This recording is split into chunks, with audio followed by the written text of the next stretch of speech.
ओम शांति। आज का क्लास है 5 नवंबर 1967। रिकॉर्ड चला है धीरज धर मनुआ धीरज धर। रूहानी बच्चों ने गीत सुना कि सुख के दिन आवेंगे और दुख के बादल हट जावेंगे। कैसे हटेंगे? सो बाप बैठ बच्चों को समझाते हैं। कहते हैं बच्चे, दुख के बादल हटाने हैं तो अशरीरी बनते जाओ। दुखों के पहाड़ गिरेंगे। अगर देह भान में होंगे, आत्माभिमान की शान में नहीं होंगे तो बहुत बहुत परेशान हो जाएंगे। इसलिए कहते हैं बच्चे अशरीरी बनते जाओ, बाप को याद करते रहो। शरीर को भूलने में ही टाइम लग जाता है।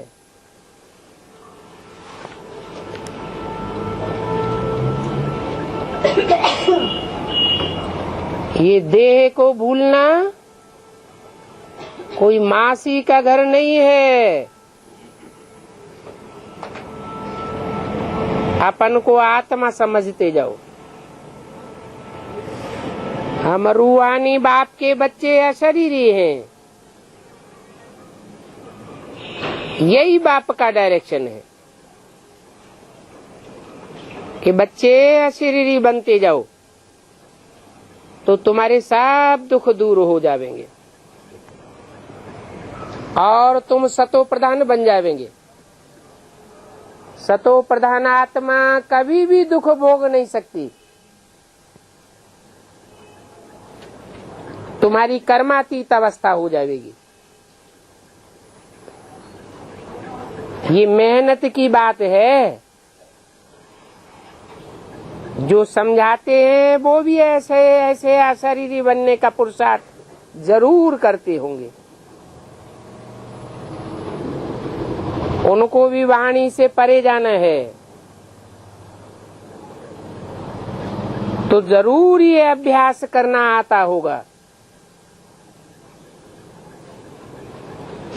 फिर कोई आकर कहेंगे बाबा गुड मॉर्निंग, तो फिर इनको नीचे उतर करके गुड मॉर्निंग करना पड़ेगा, आवाज में आना पड़ेगा। यह तो पुरुषार्थ करते रहते हैं वाणी से परे होने का, क्योंकि इस पुरुषार्थ से ही पाप कटते जाएंगे। पाप कटते कटते आत्मा पावन बन जाएगी। इनको भी अभ्यास करना है ना। बाप श्रीमत देते हैं बच्चों, तो ये भी उसमें आ जाता है। इनको भी बाप कहते हैं। अशरीरी आए हो फिर अशरीरी होकर जाना है। अशरीरी बनने से ही पाप कटेंगे। इसको याद की यात्रा अथवा योगाग्नि कहा जाता है। मुख्य ये पुरुषार्थ है। अपन को आत्मा समझ बाप को याद करते रहो। सतो प्रधान बनने के लिए पुरुषार्थ तो करना पड़ेगा। जब सतो प्रधान बनेंगे तो अशरीरी बन जाएंगे। वाणी से परे रहने का पुरुषार्थ करते रहेंगे और इनको भी अभ्यास करना है। ये समझते हैं जैसे अशरीरी हो, बाप को मैं याद करूंगा, मुझे देख करके बच्चे भी ऐसे करने लग पड़ेंगे।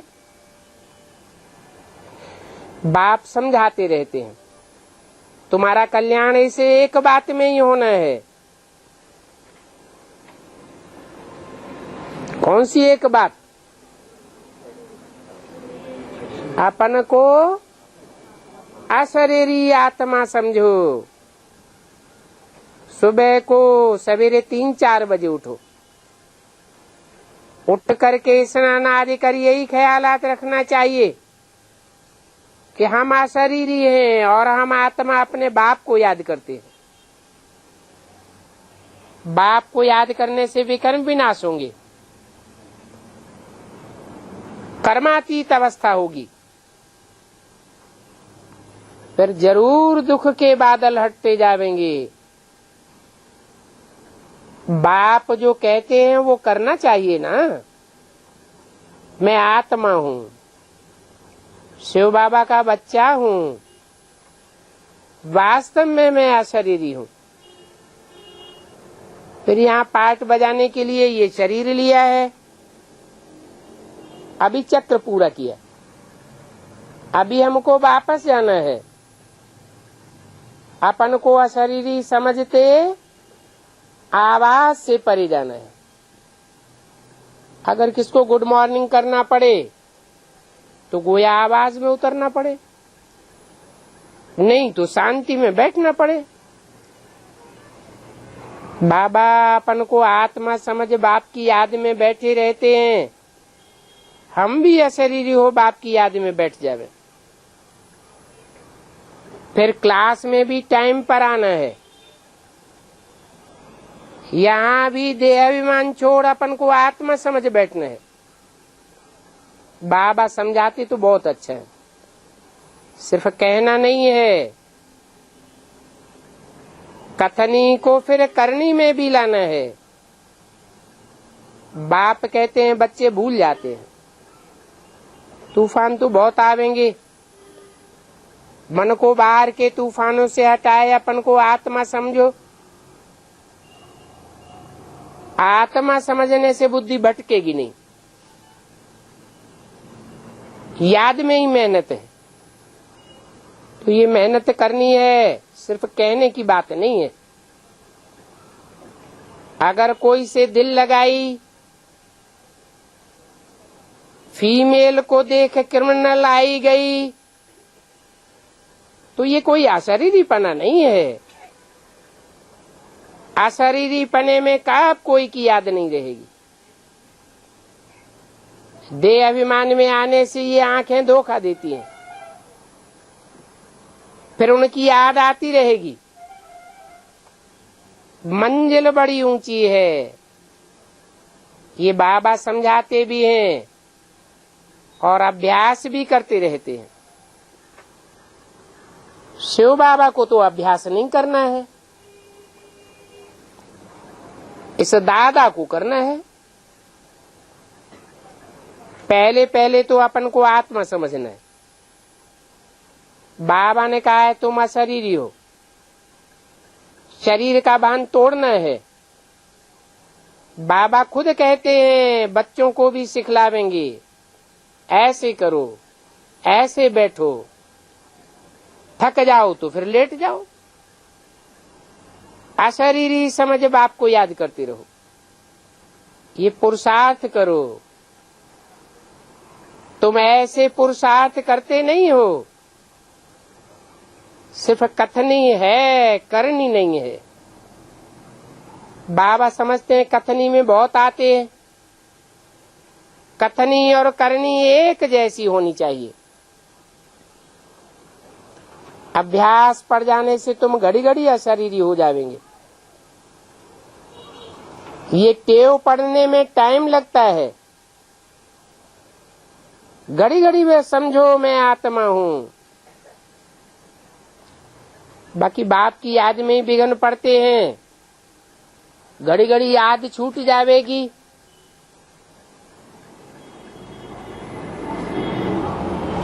5/11/1967 की वाणी का दूसरा पेज। आज बाबा खास इस बात पर ध्यान दे रहे हैं,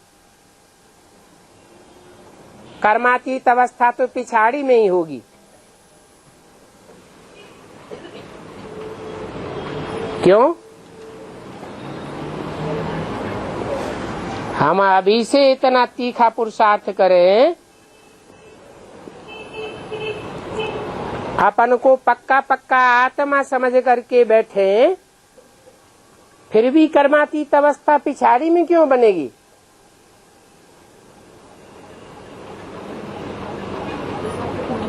क्योंकि पिछाड़ी में ही 63 जन्मों का हिसाब किताब सबका चुकतू होना है। जिनका बहुत पुरुषार्थ होगा वो पहले पहले कर्मातीत अवस्था को पाए सकेंगे। बहुत मेहनत करने से पिछाड़ी में कर्मातीत अवस्था होनी है। तो घड़ी घड़ी अभ्यास करते रहो, कर्मातीत अवस्था होगी तो ऊंच पद पाएंगे।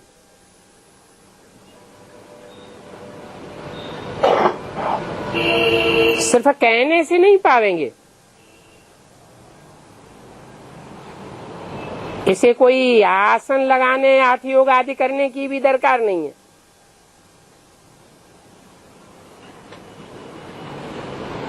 हम आत्मा शरीर ही है, पीछे शरीर में प्रवेश किया है,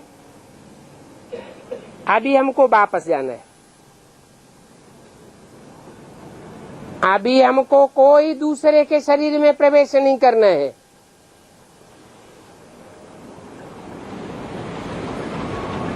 पहले घर वापस जाना है। तो घर को याद करना पड़े। बाबा समझाते तो हैं, परंतु यहाँ से बाहर निकलते ही भूल जाते हैं। बाबा जो कहते हैं वो करते नहीं हैं। देह अभिमान में आने से कर्मेंद्रियां बहुत धोखा देती रहेंगी। सेकंड में कुछ न कुछ विकर्म कर लेते हैं।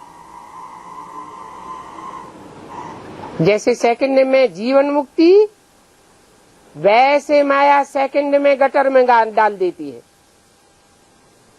इसलिए बाबा कहते हैं बहुत ऊंच मंजिल है। अपन को बाहर के ख्यालात से हटाए, बाप को याद करना है।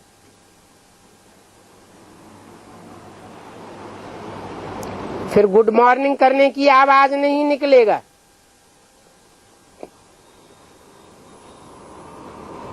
लाचारी हालत में आवाज में आए फिर चढ़ जाएंगे। रिस्पॉन्ड करने के लिए तो नीचे आना पड़ता है, आवाज में आना पड़े। आवाज इस दुनिया की बात है। ऐसे अगर बच्चे अभ्यास करते रहेंगे तो जरूर कुछ न कुछ कल्याण होता जाएगा। कर्मेंद्रियां वशीभूत होती जाएंगी। इसको ही कर्मातीत अवस्था कहा जाता है। बाकी शरीर निर्वाह के लिए कर्म तो करना पड़ता है। अगर बच्चों के पास पैसा बहुत है, कमाई करने की दरकार नहीं है, तो और ही सौभाग्यशाली, पद्मा पदम भाग्यशाली है। कहेंगे इन्होंने पूर्व जन्मों में ऐसे अच्छे कर्म किए जो इस जन्म में निर्बंधन बने हैं। तो देखना है इस एक जन्म के लिए हमारे पास धन काफी है, तो अब हम कर्मातीत अवस्था में बैठ जावे।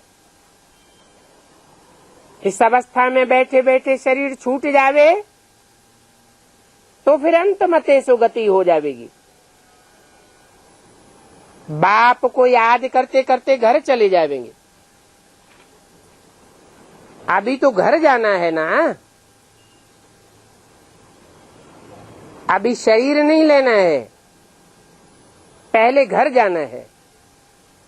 ऐसे ऐसे अभ्यास करते रहेंगे तो फायदा बहुत होगा और तुम्हारे दुख दूर हो जाएंगे। बाप आए ये धीरज देने के लिए, तुमको अशरीरीपना सिखलाने के लिए आए हैं। अपन को आत्मा समझ बाप को याद करने से कर्मेंद्रियों पर विजय पावेंगे और कोई उपाय नहीं है। बाकी सिर्फ कथन ही होगी, करेंगे कुछ भी नहीं, तो इतना प्योर नहीं बन सकेंगे। माला का दाना भी नहीं बन सकेंगे। तो पुरुषार्थ करके विजय माला में पिरोना है। बच्चों को दिल में लगता है बाबा तो ठीक कहते हैं, और जो कहते हैं वो करना चाहिए। बाकी कोई से आंख लगाना, बायोस्कोप देखना, ये सब व्यर्थ टाइम गवाना है। बाप कहते हैं अशरीरी बन मुझे याद करो। अगर बाप का फरमान नहीं मानते हैं तो गोया नास्तिक ठहरे।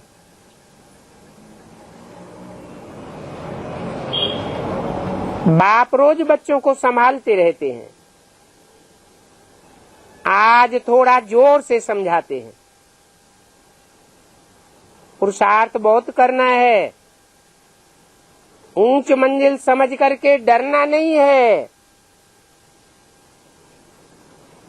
पार निर्वाण जाना भी जरूरी है, क्योंकि इस समय सभी की वानप्रस्थ अवस्था है। कर्मातीत अवस्था में आगे पीछे जाना जरूर है। अगर पुरुषार्थ नहीं करेंगे तो पद बहुत कम हो जाएगा। बहुत बच्चे हैं जो जरा भी याद नहीं करते हैं। यथार्थ रीति अपन को आत्मा समझ बाप को याद करना है। शरीर का भान मिटता जाए, इसी पुरुषार्थ में मेहनत है। इतना सहज थोड़े ही डबल सिर ताज बनेंगे। कौन सा डबल ताज?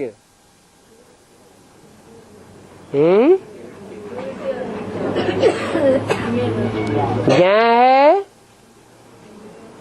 जिम्मेवारी का ताज, और वहाँ होगा स्थूल ताज। जितनी जितनी यज्ञ की जिम्मेवारी उठावेंगे, माना जितनी जास्ती ईश्वरीय सेवा करेंगे, उतना वहाँ बड़े ताजधारी राजा बनेंगे।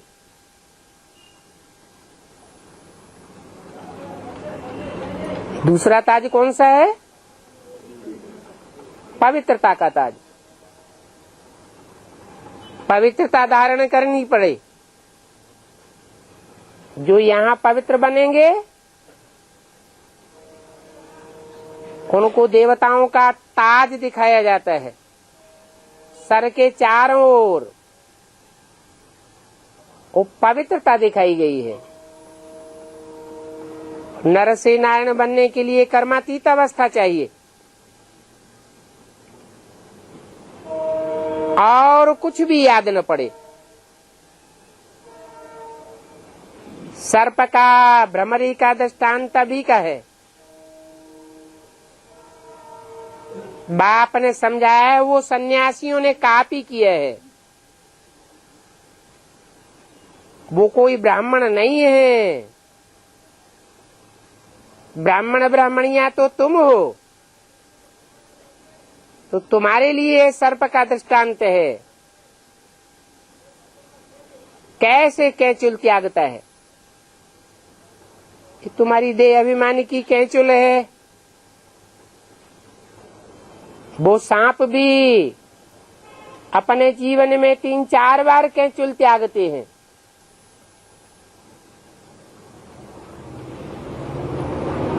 तुम्हारी जो बुद्धि रूपी आत्मा है, वो भी शूटिंग पीरियड में 3-4 आयाम करती है। फिर प्रैक्टिकल में भी देह भान त्याग करके निरोगी कंचन काया बनाने में 3-4 आयाम है।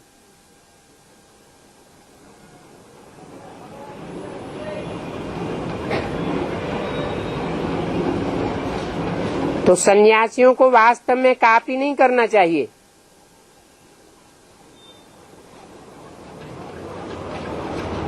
जो चोरी से दूसरों की बात को कॉपी करते हैं उनको सजा मिलती है। कछुए का मिसाल भी वो नहीं दे सकते। तुमको शरीर निर्वाह कर्म करके फिर याद किया अंतरा में, कछुए के मिसल अंतर्मुख होकर के बैठना है। सर्प मिसल तुम्हारी पुरानी खाल छूट जावेगी, अभी अशरीरी बनना है। हम आए थे पहले पहले तो आत्मा अशरीरी थी, फिर हमने 84 जन्म लिए, भांति भांति के शरीरों के संबंध में आए। चक्र तो याद आता है ना। अभी हम बाप को भी याद करते हैं, चक्कर को भी याद करते हैं।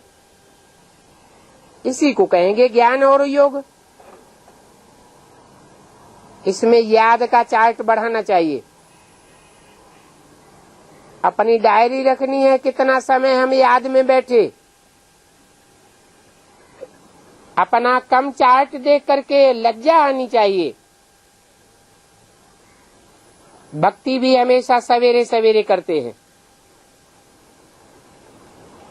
कहते भी हैं राम सिमर प्रभात मोरे मन। आत्मा को कहते हैं अब राम को सुमिरन करना है, अर्थात याद करना है। इससे ही विकर्म विनाश होंगे। अभी बच्चे आते हैं बाबा के पास गुड मॉर्निंग करने, तो बाबा ना तो नहीं करेंगे, अच्छा भला आवे, परंतु समझते हैं बाबा याद में बैठे हैं। बाबा को नीचे वाणी में आना पड़ेगा, फिर आत्मा समझ बैठ जाना पड़ेगा। कहेंगे गुड मॉर्निंग,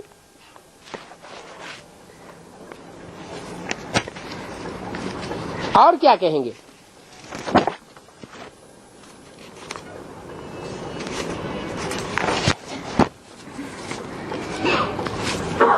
भल गुड मॉर्निंग करके जावे।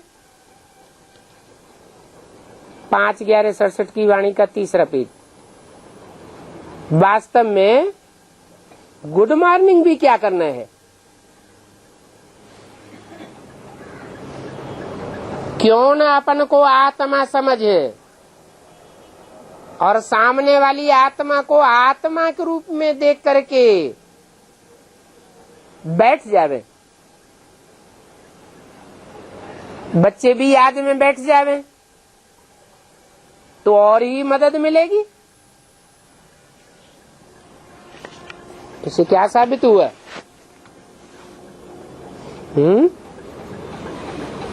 आपस में एक दूसरे से मिले तो ओम शांति, गुड मॉर्निंग करना चाहिए या नहीं करना चाहिए? है नहीं करना चाहिए। फिर क्या करना चाहिए?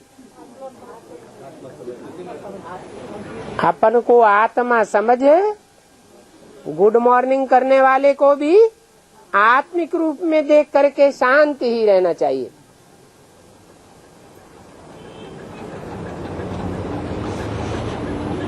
फिर ऐसे नहीं क्लास में नहीं आना है। कोई नाराज हो जाए बाबा गुड मॉर्निंग का रिस्पॉन्ड भी नहीं देते हैं। नहीं, क्लास में भी आना है। बाप भी बच्चों को श्रीमत देते हैं श्रेष्ठ बनने के लिए। तमो प्रधान से सतो प्रधान बनना है। सतो प्रधान प्योर आत्मा को और तमो प्रधान पतित आत्मा को कहा जाता है।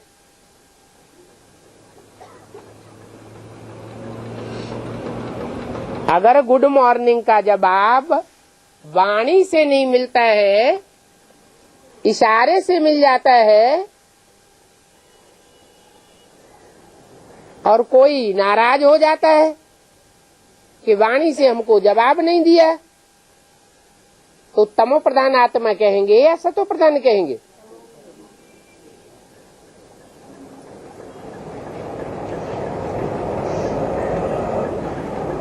यहाँ मनुष्य को धन आदि बहुत होता है तो कितना अहंकार आता है। धन बहुत है तो समझते हैं हम स्वर्ग में बैठे हैं,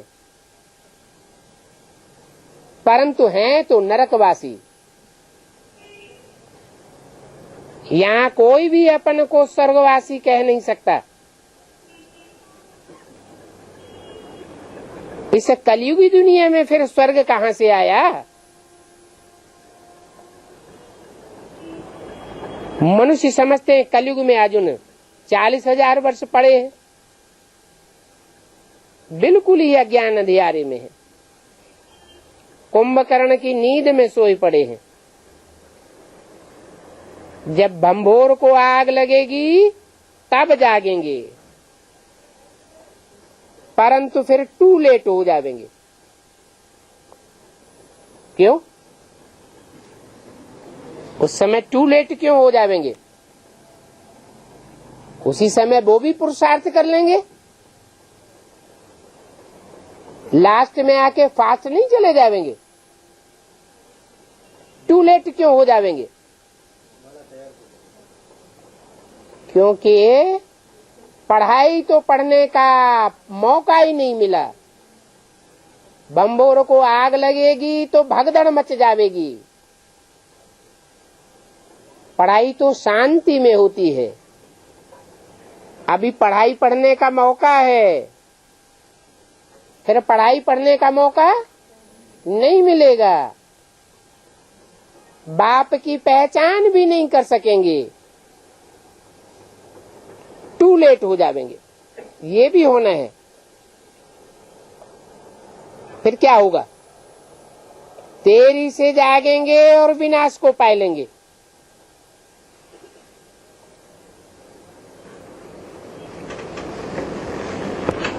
ऊंच पद पाए नहीं सकते,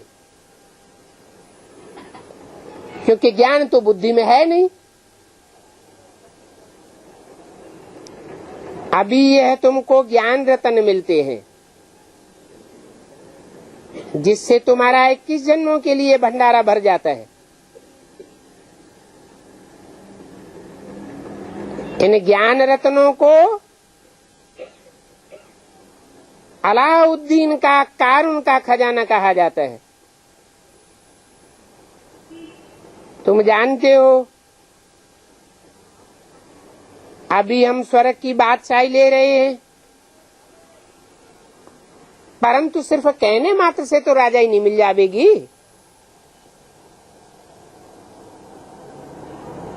मेहनत करनी पड़े।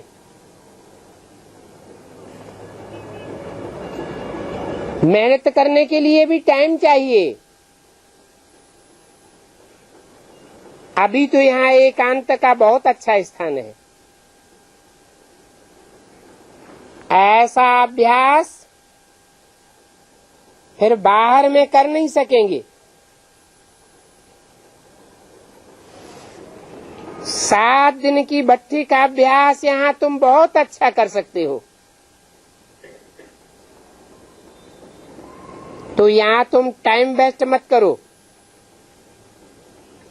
टाइम की संभाल करना सीखो। बाकी क्रिमिनल आई रखना, बाइस्कोप आदि देखना, ये तो नीचे गिरने की निशानी है।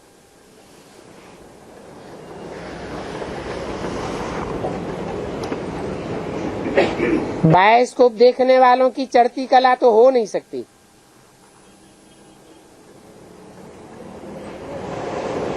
कहेंगे तुम मेहनत कहाँ करते हो? तो अभी अपन को आत्मा समझ बैठो। आत्मा है ही बाप का बच्चा। मुख्य बात है अपन को आत्मा समझ अशरीरी हो बैठ जाओ। मैं देह नहीं हूँ, आत्मा हूँ। पहले आत्मा को पक्का निश्चय करो। ऐसा नहीं करेंगे तो आंखें धोखा देती रहेंगी। बहिर्मुखता में आते जाएंगे, अंतर्मुखता को पाए नहीं सकेंगे। कहाँ भी रहो ये अंतर्मुखता का अभ्यास कर सकते हो। ऐसे भी नहीं है कि यहाँ रहने से ही अभ्यास होगा। यहाँ तो 7 रोज की भट्टी में आकर के ये सीखना है, और उस भट्टी की जो ऊंची स्टेज है उसको सदा याद रखना है। बाप अभी भी सिखाए रहे हैं, यूं तो रोज समझाते रहते हैं, फिर आज जोर से समझाते हैं, बच्चे अपन पर रहम करो। जब तुम पवित्र थे तो तुम्हारे में कितनी शक्ति थी। आत्मा पवित्र थी,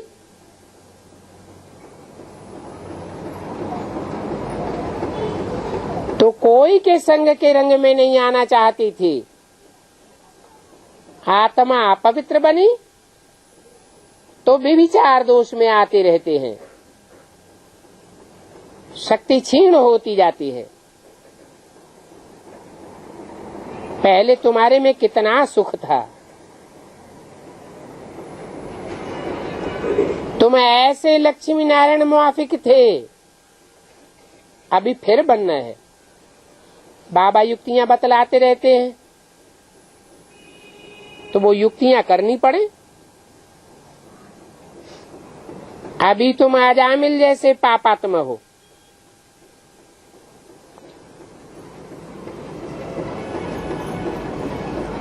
सब अजामिल हैं। 84 जन्म लिए हैं तो अजामिल ठहरे। ये बहुत जन्मों के भी अंत का जन्म है। अभी भक्ति पूरी की है, पाप भी पूरे किए हैं। ऐसे नहीं भक्ति करने से पाप कटते हैं, कुछ भी नहीं। ये अभ्यास तो बाप के सिवाय कोई सिखला ही नहीं सकता। भक्ति करते करते नीचे ही उतरते आए हैं। नीचे उतरते तो तय एकदम पट्ट में आकर के गिरे हैं। जिसने भक्ति की वो अजामिल बन पड़े। अजामिल कोई दूसरा नहीं होता है, तुम सबसे जास्ती अजामिल हो।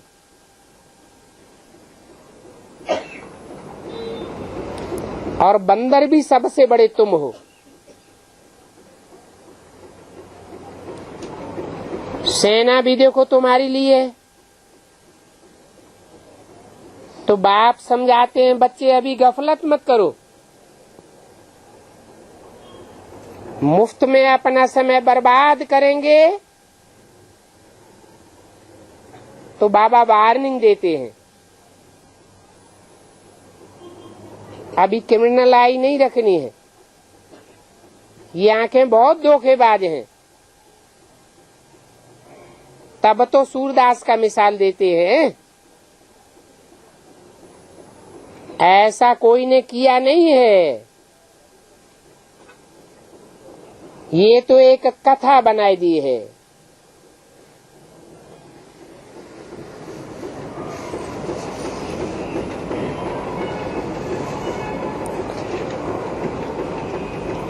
नाम है, बाकी ऐसे कौन बैठे अपनी आंखें निकालेंगे। ये सब भक्ति मार्ग के गपोड़े हैं। रामायण भागवत आदि ये जो भी है वे सब भक्ति मार्ग के शास्त्र हैं और सब गिरने गिराने के हैं। एक गीता ही है जिससे तुम ऊपर चढ़ते हो, परंतु उस गीता को भी खंडन कर दिया है। कहाँ शिव बाबा जो पतित पावन, और कहाँ श्री कृष्ण जो पूरे 84 जन्म लेने वाला मनुष्य।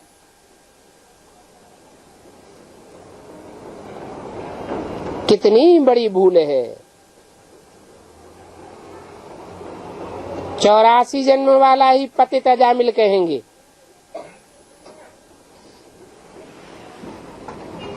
बाबा बच्चों को समझाते रहते हैं अभी अशरीरी बनो,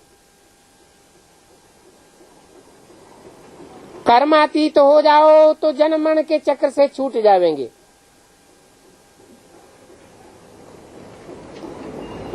यहाँ तो सब आए करके नहीं बैठेंगे।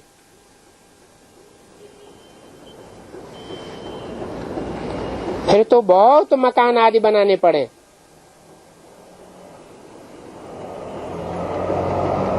तुम बच्चे आकर के रहते हो इसलिए ये हाल आदि बनाने पड़ते हैं।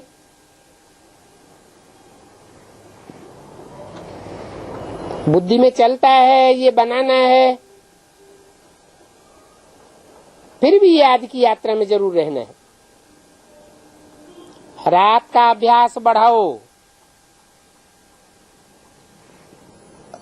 अमृत बेला 2 बजे को कहा जाता है। भक्त लोग भी रात को 2 बजे उठते हैं। अभी तो बाप कहते हैं मामे कम याद करो तो विक्रम विनाश हो जाए। अपन को आत्मा समझो, इतना ऊंच पद पाने के लिए मेहनत करो। पहले पहले ये अभ्यास करो, हम आत्मा शरीर हैं। अपन को आत्मा निश्चय करेंगे तो बाप आपे ही याद आवेगा। याद की यात्रा से ही बेड़ा पार होना है। तुम उस तरफ चले जाएंगे। पहले निर्वाण धाम में जाए करके फिर यहाँ आए करके राज्य करेंगे।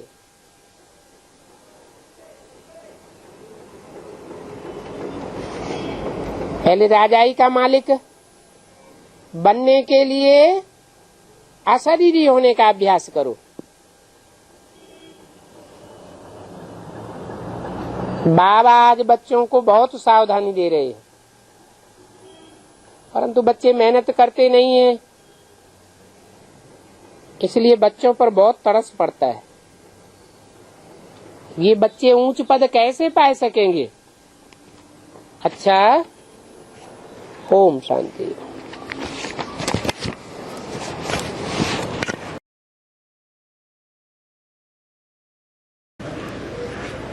नंबरवार सूर्यवंशी चंद्रवंशी बनना है। जो जो नापास होते हैं वो चंद्रवंशी बन जाते हैं। किस बात में नापास होते हैं?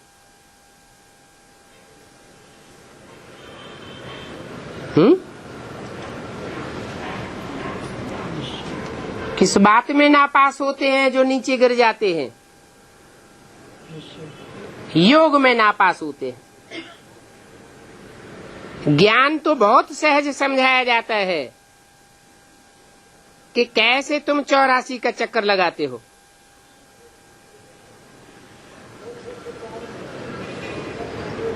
वो भक्त लोग तो 84 लाख योनियों में भ्रमण करना बताए देते हैं।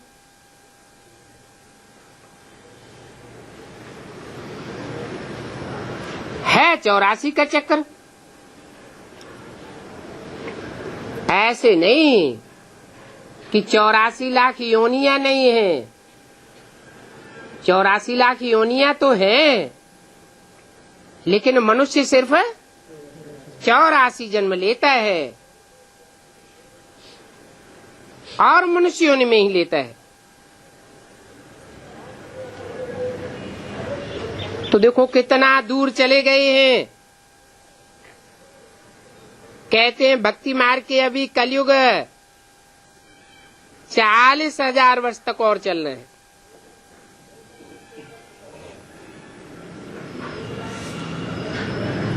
यहाँ पर तो तुम कहते हो क्या बांध तो हुआ पड़ा है, वो सब है मनुष्यों की मत, और तुमको मिल रही है ईश्वरीय मत। वो मनुष्य समझते हैं कि भगवान हर युग में आते हैं, बार बार आते हैं, 24 अवतार लेते हैं।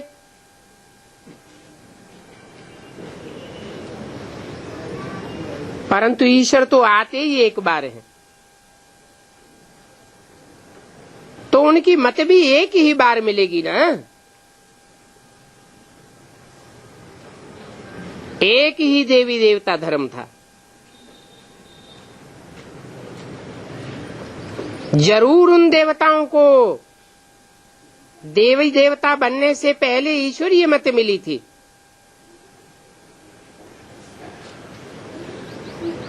वो तो संगम युग हुआ, बाप ही आकर के दुनिया बदलाते हैं।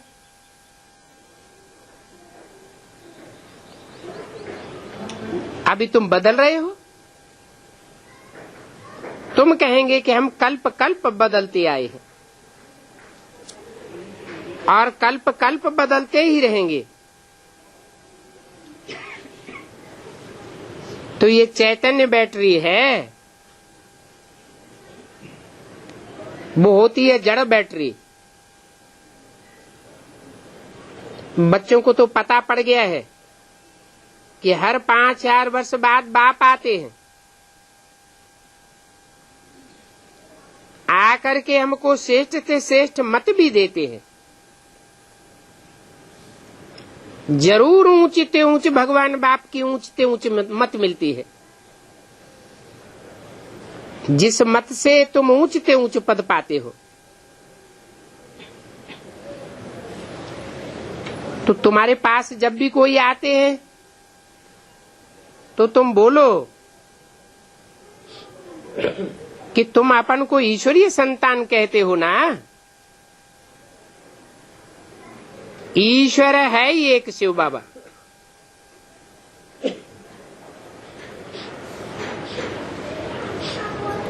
ईश माना शासन करने वाला, वर माना श्रेष्ठ। वो श्रेष्ठ से श्रेष्ठ शासन करने वाला है।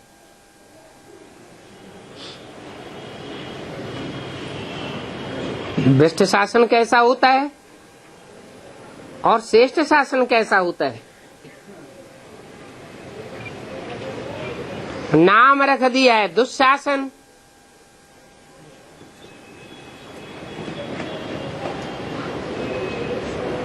दुष्ट शासन किया होगा तो नाम पड़ गया दुशासन। जोर जबरदस्ती का शासन, बाहुबल का शासन।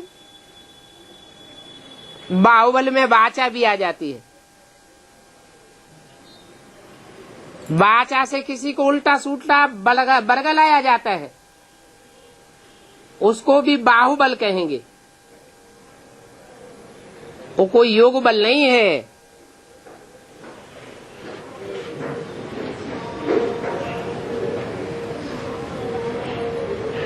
बाहुबल वाले कैसा शासन करेंगे? दुष्ट शासन करते हैं। योग बल वाले श्रेष्ठ शासन करते हैं। इसलिए देवताओं का जो शासन है वो अनुशासन से भरा हुआ है। वहां वास्तव में देवताओं को कोई किसी के ऊपर शासन करने की दरकार नहीं। यथा लक्ष्मी नारायण राजा तथा सब प्रजा, जैसे परिवार के भांति होकर रहते हैं। नहीं तो आज के राजाएं तो प्रजा के साथ कितनी पार्शलिटी करते हैं। प्रजा का अर्थ ही होता है बच्चे। अपने बच्चों के लिए महलमानियां बनाकर छोड़ जाते हैं, और प्रजा कहते हैं आधे में जाम और आधा में रैयत। आधा में उनके देह के संबंधी, देह से पैदा होने वाले बाल बच्चे, अर्थात उनकी दैहिक प्रजा पलती है, और आधे में सिर्फ कहे जाने वाली मात्र प्रजा कही जाती है, वो पलती है। तो कितने देहवानी हो गए। इसलिए बाप का नाम ईश्वर गाया हुआ है। श्रेष्ठ ते श्रेष्ठ शासन करता है। ऐसे नहीं कि मुसलमानों की तरह तलवार उठाई और बदलो धर्म, तो जबरदस्ती धर्म चेंज करवाता है, या क्रिश्चियंस की तरह लालच दिखा करके बरगलावे में ला करके धर्म कन्वर्ट कराता है। नहीं, सीधी सीधी ज्ञान की बातें बताता है। ऐसा करेंगे तो ऐसी प्राप्ति होगी, वैसा करेंगे तो वैसी प्राप्ति होगी। कर्म अकर्म विकर्म की गति समझाता है। तो ईश्वर कहा जाता है। उसकी याद में शिव जयंती भी मनाते हैं, जिससे साबित होता है कि एक बाप की ही शिव जयंती है, एक बाप ही कल्याणकारी है, बाकी की जयंती सब अकल्याणकारी है। कोई कल्याण करने वाला नहीं है। वो है भी सदगति दाता, उनकी ही ऊंचते ऊंच मत मिलती है, परंतु उनका अपना शरीर तो है नहीं।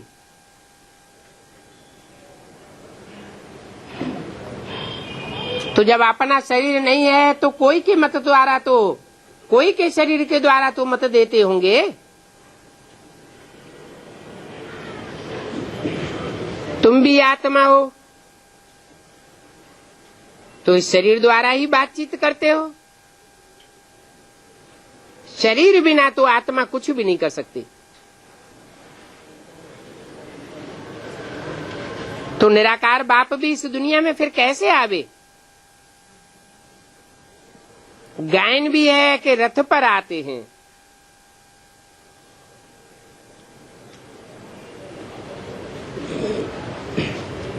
तो उन्होंने फिर रथ दिखाई दिया है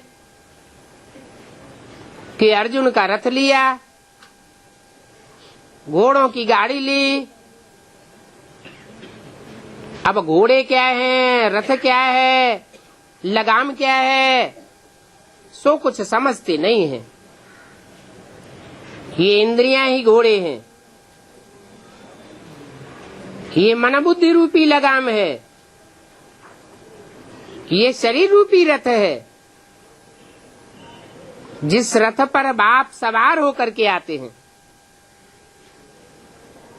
वो रथ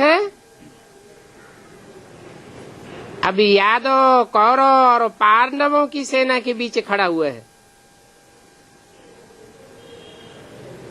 तो देखो कोई ने क्या और कोई ने क्या क्या बातें बैठ बनाई है।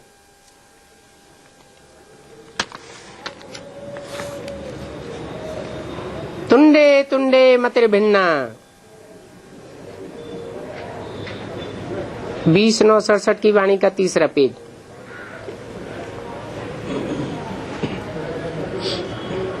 त्रिमूर्ति भी सूक्ष्म वतन में बैठ दिखाया है।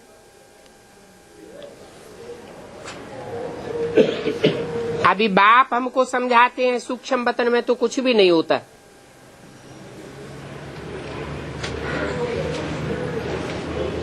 फिर ये भक्ति मार्ग में सूक्ष्म वतन की त्रिमूर्ति क्यों बैठ दिखाई है? कहाँ की यादगार है? अब इस संगम युग की हमारी सूक्ष्म स्टेज की यादगार है।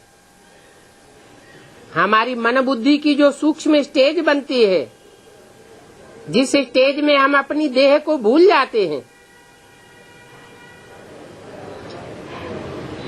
वो ही सूक्ष्म शरीरधारियों की स्टेज है, जहाँ हमारी आत्मा मनन चिंतन मंथन में रहती है, नई दुनिया का मंथन करती है, सर्विस की नई नई प्लानिंग का मंथन करती है, ज्ञान के नए नए पॉइंट्स का मंथन करती है। बाकी तो सूक्ष्म वतन की ये सब साक्षात्कार की बातें हैं। साक्षात्कार भी ऐसे है जैसे स्वप्न मात्र। अच्छा स्वप्न देखा तो बहुत खुश हो जाएंगे, ऐसे ही कोई को साक्षात्कार हुआ तो बड़े प्रसन्न हो जाते हैं। है तो अल्पकाल के लिए। मीरा को साक्षात्कार हुआ, डांस करने लग पड़ी। कोई स्वर्ग में चली गई क्या? इसी दुनिया में जन्म मरण के चक्र में आना पड़ता है। तो ये सब साक्षात्कार की बातें हैं। बाकी रचना तो सारी यहाँ की है, जहाँ रचयिता भी साकार होता है और रचना भी साकार होती है। तो रचयिता बाप को भी यहाँ आना पड़े, साकार दुनिया में आना पड़े, साकार रथ में आना पड़े, पतित दुनिया में आना पड़े, पतित तन में आना पड़े। क्योंकि पतित दुनिया में आकर ही पावन बनाना है।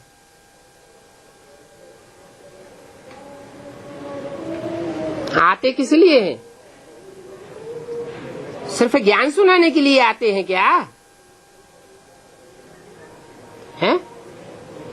उन भक्तों ने तो क्या समझ लिया कि भगवान कृष्ण के वेश में आया द्वापर के अंत में और ज्ञान सुना के लड़ाई करा के चला गया और दुनिया पतित की पतित कलयुग बनी रही। ऐसे ही ब्राह्मणों की बेसिक दुनिया में क्या समझते हैं? भगवान ब्रह्मा के तन में आया, आकर के ज्ञान सुनाकर चला गया और दुनिया पतित की पतित ही बनती रही। अब ऐसे तो है नहीं। बाप का तो मुख्य काम ही है पतितों को पावन बनाना। पतित दुनिया को पावन बना करके जाते हैं। ऐसे नहीं कि जैसे और धर्म पिताएं आते हैं, ज्ञान सुनाकर चले जाते हैं, दुनिया गंढे में जाती रहती है। ऐसे ही ब्रह्मा के तन में आते हैं, ज्ञान सुनाकर चले जाते हैं,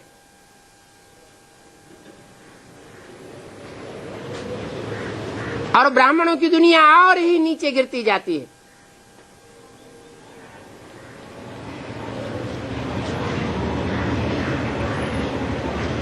तो बाप कहते हैं मैं तो पावन बनाने के लिए आता हूं। ज्ञान सुनाना मेरा मकसद नहीं है। मकसद क्या है? पतितों को पावन बनाना। और यहाँ बच्चों को डायरेक्ट पावन बनाए रहे हैं। डायरेक्ट माना है जैसे भक्ति मार्ग में दान पुण्य लेते हैं तो डायरेक्ट ईश्वरार्थ करते हैं या गुरुओं के थ्रू करते हैं? गुरुओं के थ्रू करते हैं तो उसे इनडायरेक्ट दान कहा जाता है। एक जन्म की प्राप्ति होती है। ऐसे ही यहाँ तो मैं बच्चों को डायरेक्ट आकर के पावन बनाता हूँ। क्यों कहा डायरेक्ट पावन बनाता हूँ? ऐसा न हो कि भक्ति मार्ग में जैसे बच्चे गुरुओं में फंस गए, भांति मात के गुरुओं में, और नीचे गिरते चले गए। जो भी गुरु आया से वो हम कह के बैठा और बुद्धि में बैठ गया कि हाँ यही भगवान है, तो दुनिया तो नीचे गिरनी ही थी। अनेकों की मत से नीचे गिरते हैं, एक की मत से ऊपर उठते हैं। इसलिए बताया कि यहाँ तो मैं बच्चों को डायरेक्ट पावन बनाने आया हूँ। समझते भी हैं क्या कि बाप अभी डायरेक्ट आया हुआ है, फिर भी ज्ञान बुद्धि में बैठता नहीं है। और जिनकी बुद्धि में खुद ही नहीं बैठता है वो फिर दूसरों को भी नहीं समझा सकते।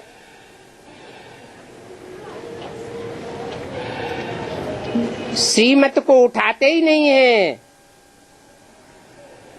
तो न उठाने वाले श्रेष्ठ ते श्रेष्ठ बन ही नहीं सकते। जरूर कम जन्म लेने वाले हैं। जो नहीं समझते हैं वो फिर क्या पद पावेंगे।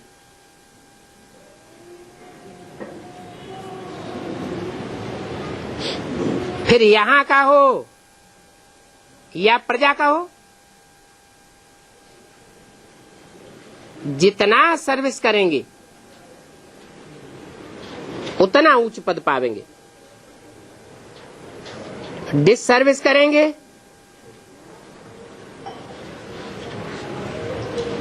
तो वैसा पद पावेंगे।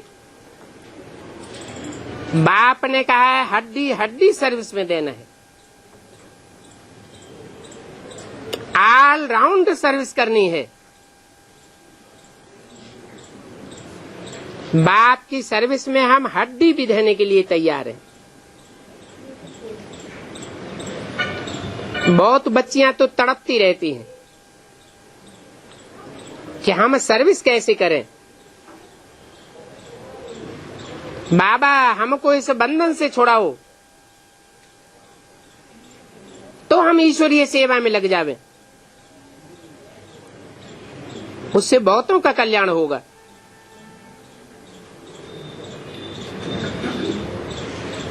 सारी दुनिया तो जिस्मानी सेवा करती है,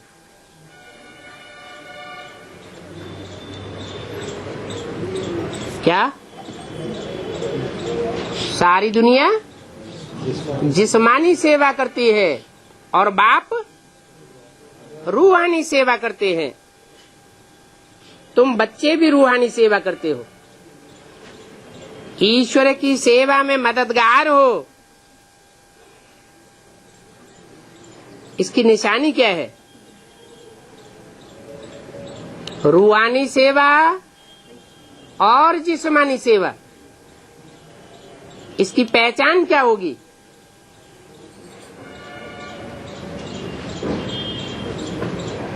रूहानी सेवा से चढ़ती कला और जिस्मानी सेवा से उतरती कला।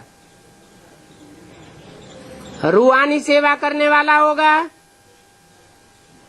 तो खुशनुमा चेहरा बना रहेगा, चेहरे से रूहानियत टपकेगी, हल्कापन महसूस होगा, नहीं तो भारी पड़ जाएगा। दिल और दिमाग दोनों भारी पड़ जाएंगे।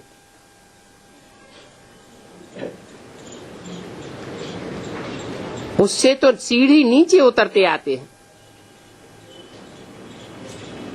अभी इस रूहानी सेवा से चढ़ती कला होती है। हर एक समझते हैं ये फलाना या फलानी हमसे जास्ती सर्विस करती है।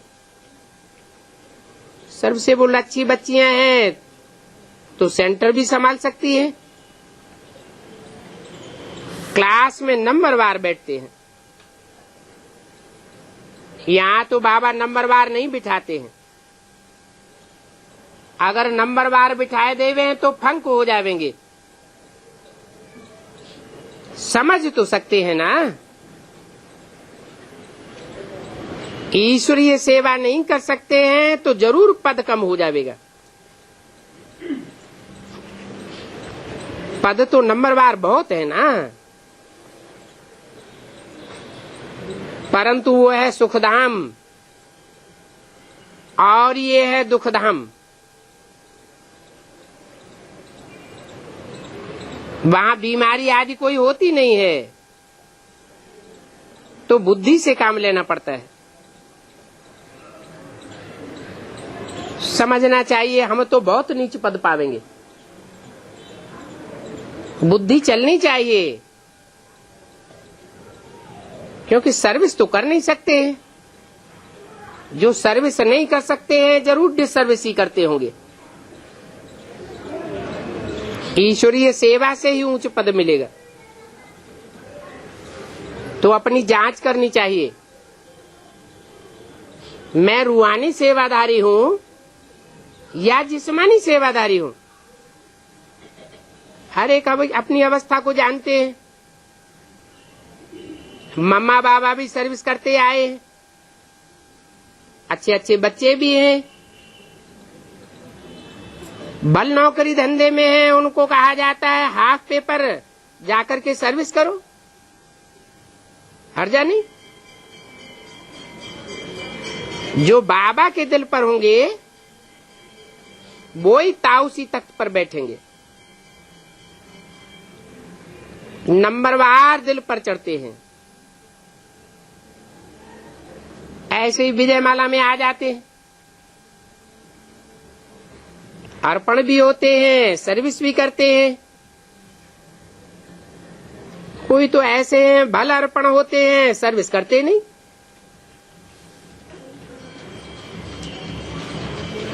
तो राज परिवार में उनका पद भी बहुत कम हो जाएगा। ये श्रीमत से राजधानी स्थापन हो रही है, ऐसा कब सुना नहीं होगा कि कोई राजधानी स्थापन करने के लिए श्रीमत देता हो, अथवा पढ़ाई से राजधानी स्थापन होती है।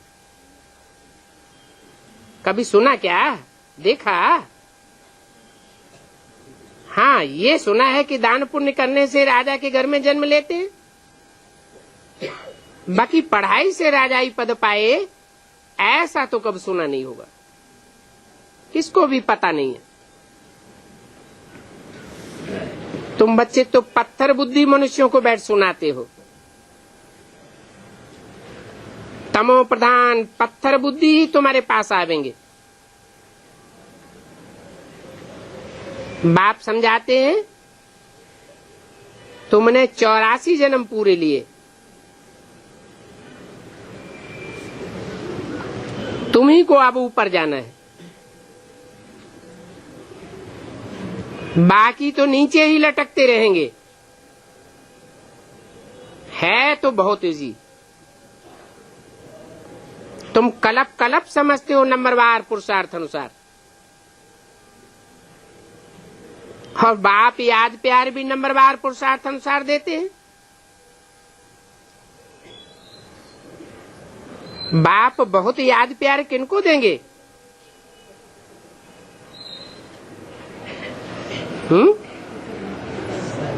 जो बहुत सर्विस में रहते हैं, बहुत सर्विसेबल हैं, उनको बहुत याद प्यार देते हैं,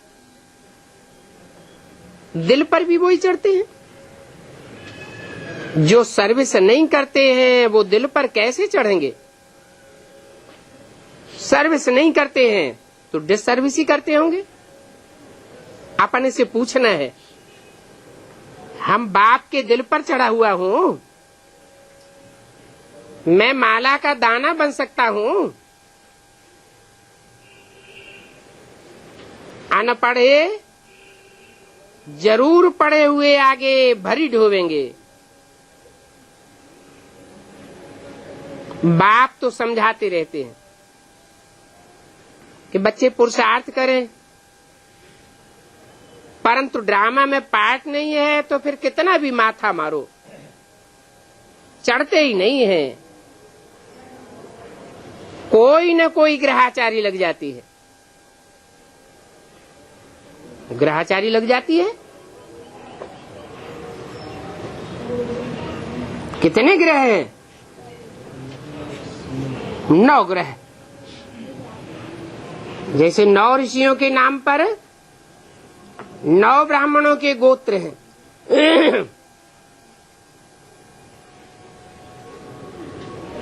ऐसे ही 9 ग्रह हैं जिनकी यादगार में 9 रत्न भी बनाते हैं। श्रेष्ठ से श्रेष्ठ रत्न कौन सा है? हीरा। तो कोई तो हीरो पाटधारी के कुल के हैं, उसको कहते हैं बृहस्पति की दशा। बृहस्पति बड़े से बड़ा पति, पतियों का पति, उसकी दशा बहुत ऊंची है। बाकी फिर है नंबरवार, उनमें भी निष्कष्ट भी हैं। तो कहते हैं राहु की दशा, शनिचर की दशा। ऐसों की चक्करी में आ जाते हैं तो हालत खराब हो जाती। देह अभिमान आने से ही फिर सब विकार आते हैं। तो मुख्य कड़ी बीमारी है देह अभिमान की। और सतयुग में तो देह अभिमान का नाम निशान नहीं होता है।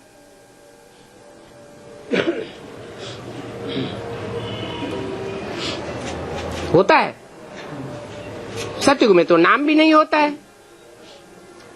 वहां तुम्हारी प्रारब्ध होती है।